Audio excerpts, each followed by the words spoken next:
भाजपा के राष्ट्रीय अध्यक्ष जेपी नड्डा के नेतृत्व में एनडीए का एक डेलीगेशन राष्ट्रपति द्रौपदी मुर्मू से मुलाकात करने पहुंचा और समर्थन दे रहे सांसदों का पत्र राष्ट्रपति को सौंपते हुए सरकार बनाने का दावा पेश किया। इससे पहले संसद भवन के सेंट्रल हॉल में हुई एनडीए संसदीय दल की बैठक में नरेंद्र मोदी को तीसरी बार संसदीय दल का नेता चुना गया। इसके बाद मोदी भाजपा के वरिष्ठ नेताओं लाल कृष्ण आडवाणी और मुरली मनोहर जोशी से उनका आशीर्वाद लेने उनके घर पहुंचे। इसके बाद राष्ट्रपति भवन जाकर प्रधानमंत्री मोदी ने राष्ट्रपति द्रौपदी मुर्मू से भी मुलाकात की। कांग्रेस नेता राहुल गांधी कर्नाटक भाजपा के मानहानि मामले में विशेष अदालत के समक्ष पेश हुए। यहाँ कोर्ट ने उन्हें जमानत दे दी। डीके सुरेश की सुरक्षा के आधार पर राहुल गांधी को जमानत दी गई है। मामले की अगली सुनवाई 30 जुलाई को होगी। दरअसल राहुल गांधी पर समाचार पत्रों में मानहानिकारक विज्ञापन जारी करने का आरोप है। पिछले साल विधानसभा चुनावों से पहले दिए गए विज्ञापन में राज्य की तत्कालीन भाजपा सरकार पर 2019 से 23 के दौरान बड़े पैमाने पर भ्रष्टाचार में लिप्त होने का आरोप राहुल गांधी ने लगाया था। दिल्ली कांग्रेस नेता कन्हैया कुमार ने नीट पेपर लीक मामले को लेकर प्रेस कॉन्फ्रेंस की। कन्हैया कुमार ने कहा कि कांग्रेस पार्टी ने पेपर लीक का मुद्दा उठाया है। यह एक गंभीर मसला है। इसकी निष्पक्ष जांच सुप्रीम कोर्ट में देखरेख में होनी चाहिए। उन्होंने कहा कि कांग्रेस ने अपने न्याय पत्र में भर्ती विधान की बात की, उस पर अमल करने की जरूरत है। पेपर लीक को लेकर सख्त कानून होना चाहिए। परीक्षाएं समय पर होनी चाहिए। सरकारी दफ्तरों में खाली पदों को समय पर भरा जाना चाहिए। राजस्थान के राज्यपाल कलराज मिश्र बीकानेर दौरे पर पहुंचे। यहां उन्हें पुलिस के जवानों की ओर से गार्ड ऑफ ऑनर दिया गया।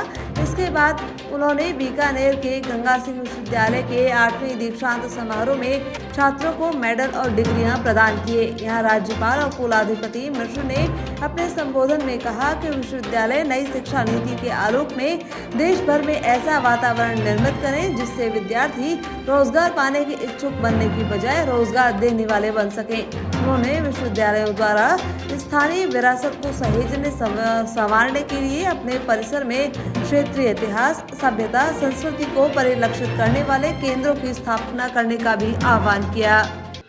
दिल्ली में आज हुई एनडीए संसदीय दल की बैठक में प्रधानमंत्री मोदी को संसदीय दल का नेता चुना गया। वहीं बैठक के बाद विभिन्न दलों के नेता मोदी को बधाई देने पहुंचे। इस दौरान राजस्थान की पूर्व मुख्यमंत्री वसुंधरा राजे के बेटे और झालावाड़ से लगातार 5वीं बार सांसद चुने गए दुष्यंत सिंह का एक रोचक वीडियो सामने आया। इसमें दुष्यंत सिंह पीएम मोदी के पैर छूने के लिए झुकते हैं तो पीएम मोदी ने दुष्यंत को आशीर्वाद देते हुए पीठ पर मुक्का मारा।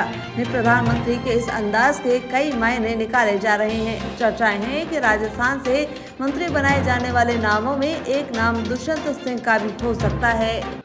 टोंक में देवली उनियारा से जुड़ी पेयजल व्यवस्था को लेकर भाजपा नेता विजय बैंसला ने पीएचईडी और बीसलपुर प्रोजेक्ट से जुड़े अधिकारियों की बैठक ली। जलदाय विभाग के कार्यालय में हुई इस बैठक में देवली उनियारा के कई गांवों में भयंकर पेयजल किल्लत के समाधान के साथ वैकल्पिक व्यवस्थाएं विभाग की ओर से करने को लेकर भी बैंसला ने अधिकारियों से बातचीत की।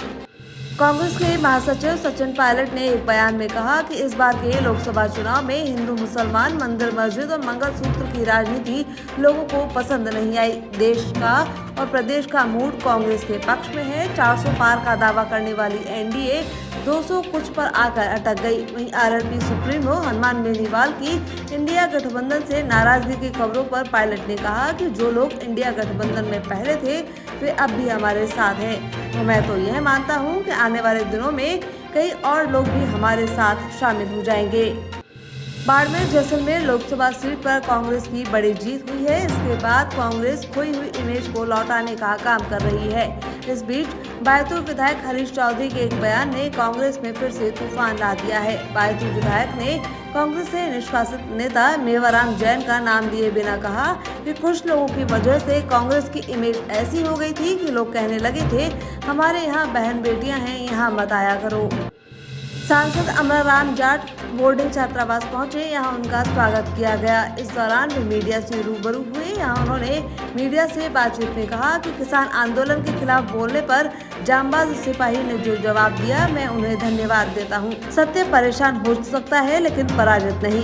अमराराम ने यह बात कंगना रनौत के किसान आंदोलन के विरोध में की गई टिप्पणी के खिलाफ सीआरपीएफ जवान की गई एक्शन पर की थी।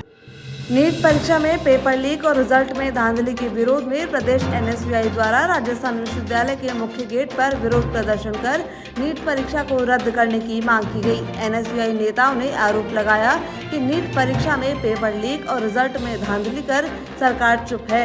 एनएसयूआई नेताओं ने आरोप लगाया कि नीट परीक्षा में पेपर लीक और रिजल्ट में धांधली पर सरकार चुप है। एनटीए शक के घेरे में है क्योंकि पेपर लीक की बात सामने आई थी। फिर परीक्षा में जो स्कोर संभव नहीं था वे भी छात्रों को मिले। यही नहीं, नीट का रिजल्ट जल्दबाजी में पहले ही रिलीज कर दिया गया जिसके बारे में किसी को जानकारी नहीं दी गई। ये सारी बातें एनटीए पर कई सवाल खड़े करती हैं।